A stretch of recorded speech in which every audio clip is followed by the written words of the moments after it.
Vladimir Poutine brise le silence sur la question migratoire en Russie et révèle la vérité sur les Tadjiks comme jamais auparavant. Alors que l'Occident pointe du doigt la politique russe, le président russe assume ses choix et expose les coulisses de cette relation stratégique. Quels sont les véritables enjeux derrière cette alliance entre Moscou et Dushanbe? Pourquoi les travailleurs tadjiks sont-ils si essentiels à l'économie russe? Et surtout, la Russie peut-elle encore maîtriser les flux migratoires? Ce discours va sans doute faire débat et soulever des réactions fortes. Écoutez attentivement et surtout, dites-moi en commentaire. Poutine a-t-il raison ou est-ce une stratégie risquée pour l'avenir de la Russie? Mesdames et messieurs, je suis sincèrement heureux d'accueillir le président de la République du Tadjikistan, Emomali Rahmon, qui effectue une visite officielle en Russie. Je tiens à souligner que nos discussions aujourd'hui avec Emomali Sharipovich se sont déroulées dans une atmosphère traditionnellement amicale et constructive. Nos relations avec le Tadjikistan sont de nature stratégique, basées sur un partenariat solide et une alliance fondée sur des principes immuables de respect mutuel, d'égalité et de prise en compte des intérêts de chacun. Le plus important est que ces relations continuent de se développer de manière dynamique et progressive. La Russie est l'un des principaux partenaires économiques du Tadjikistan. L'année dernière, le commerce bilatéral a augmenté de plus de 7%, atteignant 1,5 milliard de dollars. Notre pays est également l'un des plus grands investisseurs dans l'économie tadjike, avec plus de 300 entreprises russes présentes sur place. Le volume total des investissements russes s'élève à 1,6 milliard de dollars. Il est important de noter que la Russie et le Tadjikistan ont pratiquement renoncé à l'utilisation de devises étrangères dans leurs transactions financières. La part du rouble dans les paiements mutuels a dépassé 96% au cours de l'année dernière. La coopération bancaire et financière se développe également. Plusieurs banques tadjiques ont rejoint le système de transmission des messages financiers de la Banque centrale de Russie, facilitant ainsi les transferts transfrontaliers de fonds pour les citoyens russes et tadjiks. Les discussions portent sur l'extension de l'utilisation des cartes de paiement russes MIR sur le territoire tadjik. Les gouvernements de nos deux pays travaillent en permanence à l'amélioration des conditions commerciales et d'investissement, ainsi qu'à la mise en place de nouveaux projets d'entreprise. Les programmes de coopération économique signés en octobre dernier sont en cours de mise en œuvre. Dans le domaine énergétique, la Russie fournit d'importants volumes de produits pétroliers au Tadjikistan sans droit d'exportation.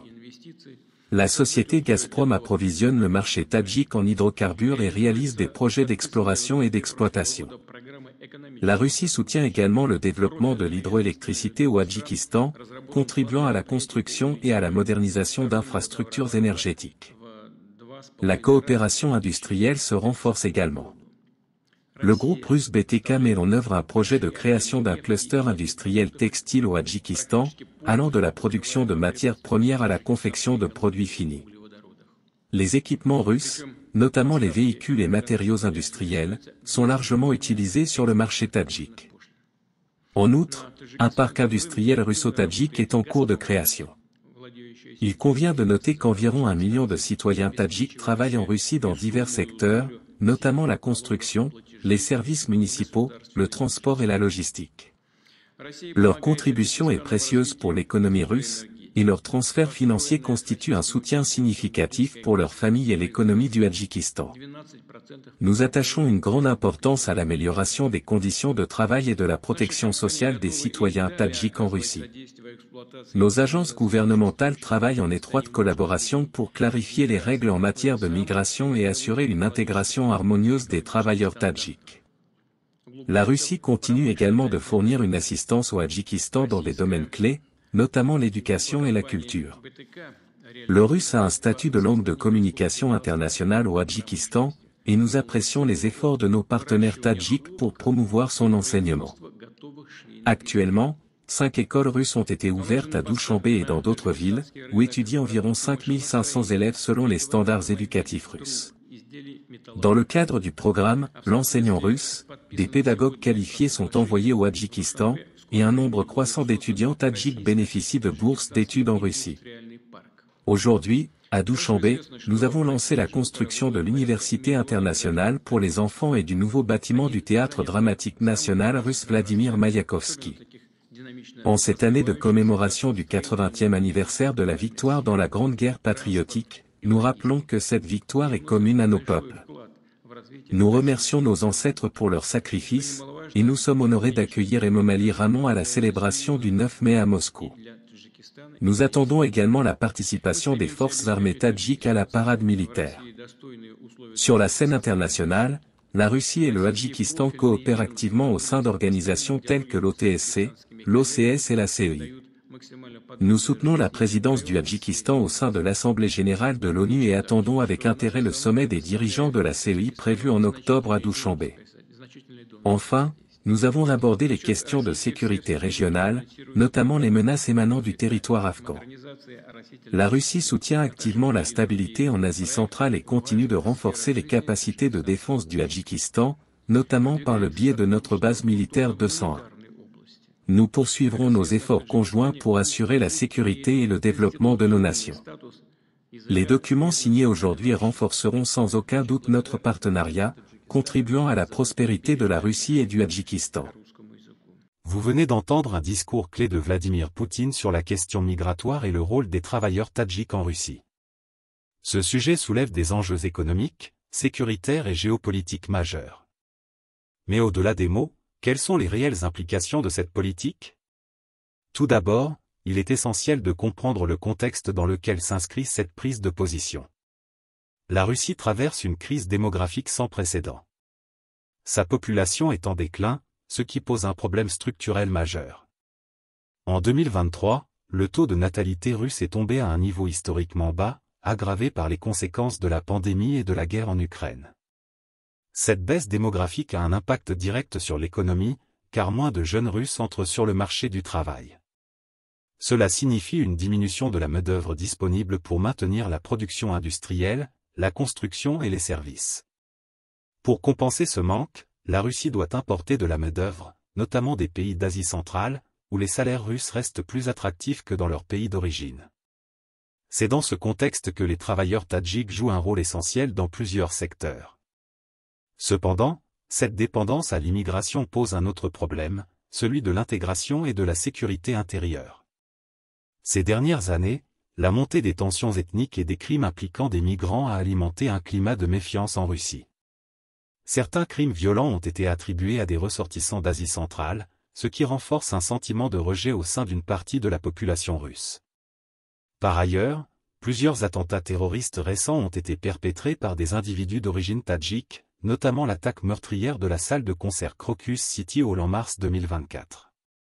Face à ces événements, certains politiciens et médias russes utilisent ces faits pour justifier un durcissement de la politique migratoire, notamment en limitant l'accès à la citoyenneté russe. Toutefois, malgré ses préoccupations sécuritaires, Moscou n'a pas vraiment le choix. Si le Kremlin venait à restreindre drastiquement l'arrivée de travailleurs tadjiks, l'économie russe en souffrirait immédiatement. De nombreux chantiers ralentiraient, les coûts de production augmenteraient et certains secteurs seraient paralysés. La Russie se retrouve donc face à un dilemme entre la nécessité économique d'accueillir des migrants et la pression sécuritaire qui pousse à un contrôle plus strict. Cette contradiction entre économie et sécurité n'est pas propre à la Russie. Elle touche toutes les grandes puissances, qui doivent elles aussi arbitrer entre ces deux impératifs. Aux États-Unis, par exemple, l'immigration illégale est un sujet explosif, notamment à la frontière mexicaine. L'administration Biden tente de trouver un équilibre entre l'intégration des travailleurs migrants et les préoccupations sécuritaires soulevées par les conservateurs. En Europe, la situation est encore plus tendue. La montée du chômage, les crises économiques et les attentats terroristes ont renforcé le sentiment anti-immigration, ce qui pousse des pays comme la France, l'Allemagne et l'Italie à durcir leur politique migratoire. La Russie se retrouve donc dans une situation comparable à celle de ses puissances occidentales. Si elle ferme trop ses frontières, elle risque de freiner sa croissance économique, tandis que si elle laisse entrer plus de migrants, elle s'expose à une instabilité sociale croissante. Mais cette question ne concerne pas seulement la Russie elle-même. Elle touche aussi ses relations avec le Tadjikistan et l'ensemble de l'Asie centrale.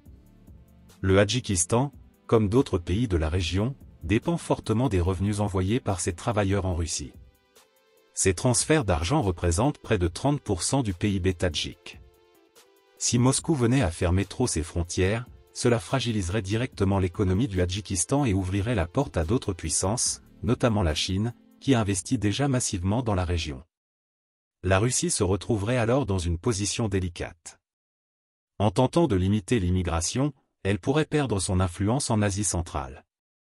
Pékin pourrait alors profiter de cette situation pour renforcer ses liens économiques avec le Tadjikistan, affaiblissant ainsi l'hégémonie russe dans son propre espace post-soviétique. Face à ces enjeux, Vladimir Poutine se trouve confronté à un choix difficile. Il doit jongler entre les impératifs économiques, les exigences sécuritaires et la pression géopolitique. Pour surmonter ce dilemme, plusieurs solutions s'offrent à lui. Il pourrait durcir les règles d'entrée en Russie tout en mettant en place des programmes d'intégration pour éviter une montée des tensions. Il pourrait également renforcer le contrôle des migrants sans pour autant bloquer l'accès à la main-d'œuvre essentielle. Enfin, il pourrait chercher un équilibre entre coopération avec le Tadjikistan et protection des intérêts russes afin de ne pas céder trop de terrain à la Chine. En fin de compte, la politique migratoire de la Russie est un pari risqué. Si le Kremlin renforce les restrictions, il freine son économie et perd de l'influence en Asie centrale. Mais s'il laisse faire, il alimente la colère populaire et met en péril la stabilité intérieure. Cette question est donc loin d'être simple, et elle reflète un dilemme auquel de nombreux pays sont confrontés aujourd'hui. La Russie peut-elle vraiment réguler son immigration sans sacrifier son économie et sa sécurité? Jusqu'où Vladimir Poutine est-il prêt à aller pour maintenir cet équilibre fragile? L'avenir nous dira si cette stratégie portera ses fruits ou si elle entraînera de nouvelles tensions. Et vous, qu'en pensez-vous? La Russie doit-elle restreindre l'immigration ou maintenir cette politique malgré les risques? Partagez votre avis en commentaire, car ce débat est crucial pour comprendre les dynamiques actuelles de la Russie et leur impact sur le monde.